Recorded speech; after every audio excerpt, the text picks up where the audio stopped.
گہرے سبز جنگل میں جہاں سورج کی روشنی بڑے بڑے پتوں کے درمیان سے سنہری بارش کی طرح زمین پر گرتی تھی، 5 خوبصورت مکاؤ طوطے رہتے تھے۔ ان کے نام ریو، لونا، ایمرلڈ، سنی اور شیڈو تھے۔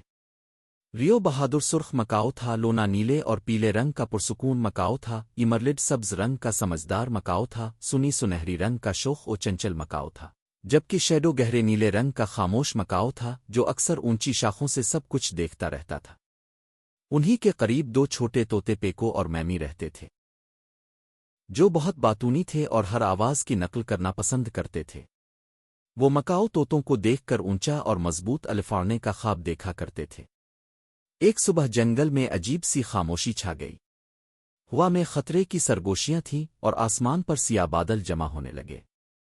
اچانک تیز آندھی اور بارش نے جنگل کو گھیر لیا۔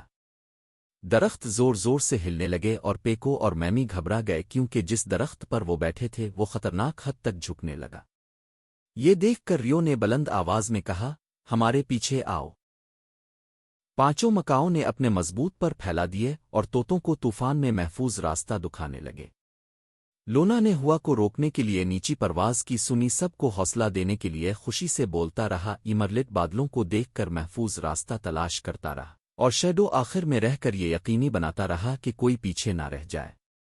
آخرکار وہ سب ایک بہت بڑے قدیم درخت تک پہنچ گئے جس کے تنے میں کھوکھلی جگہ تھی۔ 7 پرندے وہاں محفوظ پناہ لے کر بیٹھ گئے۔ کچھ ہی دیر میں طوفان تھم گیا اور سورج دوبارہ چمکنے لگا۔